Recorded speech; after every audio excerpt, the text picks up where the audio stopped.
Bonjour et bienvenue sur belgiquemobile.be. Nous nous trouvons ici en compagnie du HTC Magic, qui est le premier terminal Android disponible en Belgique. Il est distribué depuis quelques jours par Proximus au prix de 449 euros. L'appareil n'est pas SIM-locké, donc vous pouvez l'utiliser sur tous les autres réseaux malgré qu'il soit vendu uniquement en pack Proximus. Donc c'est le premier appareil Android que nous pouvons manipuler officiellement. Je veux dire, il y avait bien le G1 qui était disponible en import, mais avec des problèmes de blocage sur certains réseaux qui ne sont pas connus sur celui-ci. Donc au niveau de l'appareil en lui-même, le format est assez classique, en tout cas fort ressemblant par exemple au BlackBerry Storm ou à l'Apple iPhone. La couleur blanche rappelle ici vraiment le Apple avec l'iPhone 3G. Vous avez accès à différentes touches, notamment pour retourner à l'écran d'accueil, aux touches décrocher-raccrocher ou à une touche de recherche rapide. Sur le côté, vous disposez uniquement des touches pour le volume.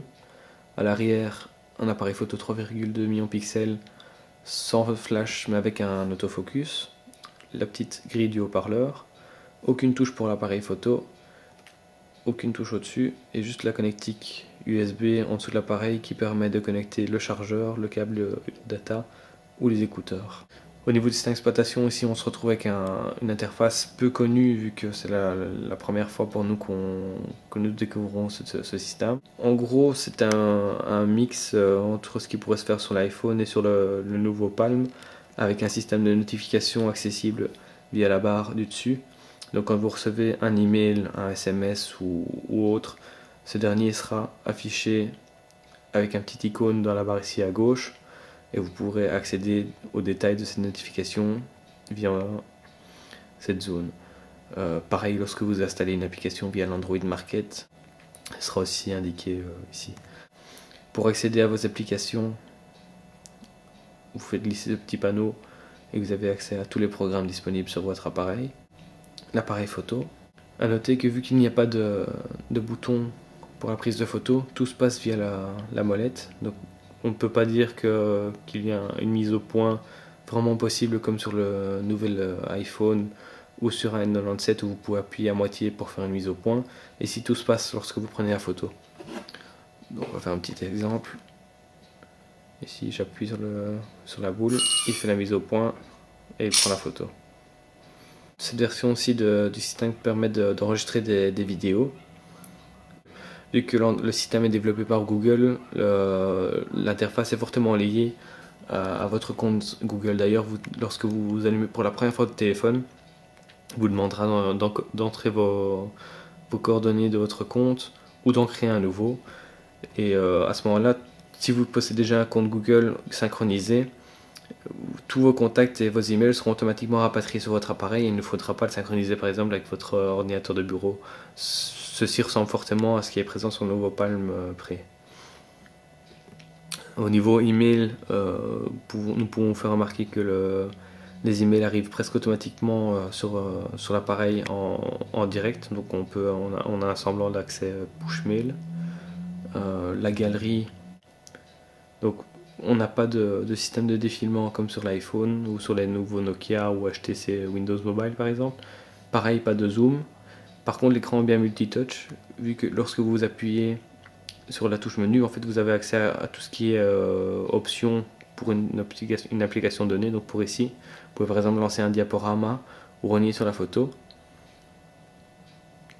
Et ici, vous pouvez voir que l'écran est bien multitouch. Lorsque vous appuyez sur partager, vous pouvez uniquement l'envoyer par email, par MMS, par SMS ou via Picasa, donc le système de photos en ligne de Google. L'envoi de photos par Bluetooth sera peut-être permis via de nouvelles mises à jour. Donc bien entendu, qui dit téléphone Google dit Google Maps intégré. Donc vous vous retrouvez avec une application fortement semblable à ce que vous pouvez retrouver sur votre ordinateur ou par exemple sur les autres smartphones du marché. À savoir que ce système permet d'intégrer Google Latitude, donc qui permet d'avoir votre position en temps réel envoyée à vos contacts. La recherche se fait tant via les réseaux Wi-Fi que via les satellites GPS. Et vous pouvez facilement faire des itinéraires d'un lieu à l'autre, mais vous n'aurez pas de guidage vocal comme vous pouvez l'avoir avec un vrai logiciel de navigation. Petit tour par l'Android Market. Donc vous avez accès à pas mal de catégories. Vous pouvez par exemple retrouver facilement des contrôleurs à distance pour VLC ou iTunes. Nous avons testé la version pour iTunes ici, Tunes Remote. Il fonctionne très correctement, sauf que vous ne pouvez pas accéder à votre bibliothèque. Donc, je ne sais pas si c'est dû à une mise à jour d'iTunes qui n'est pas supportée totalement par le logiciel.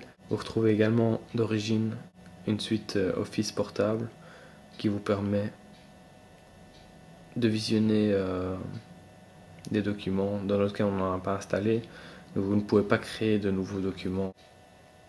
Je vais vous montrer une petite vidéo.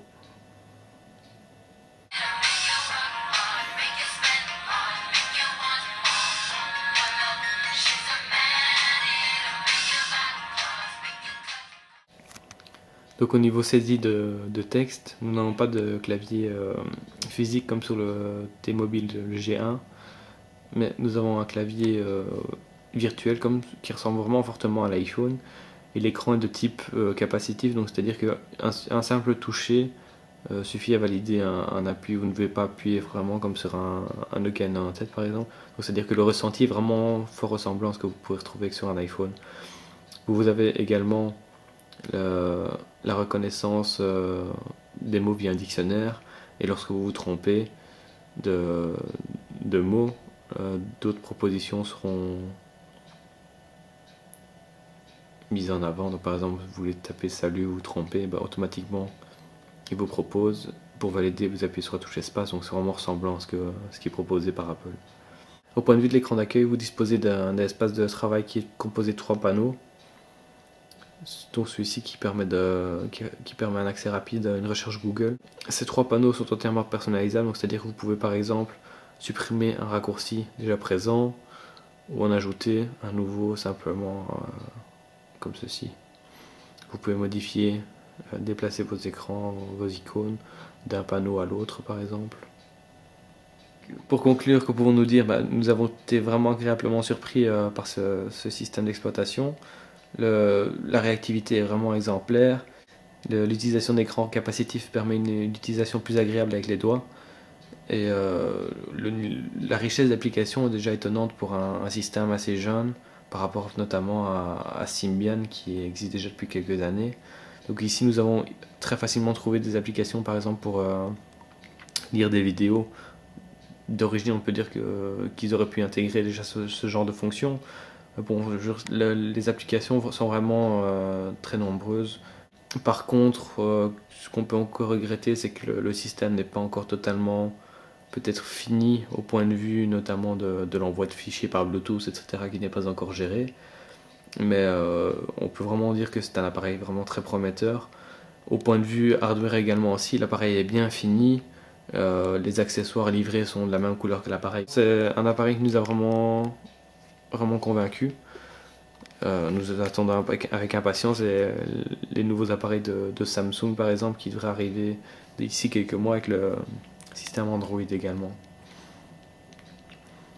Donc nous attendons également l'arrivée du nouvel iPhone OS ou de nouveaux BlackBerry tactiles pour pouvoir comparer avec les dernières versions de ces appareils.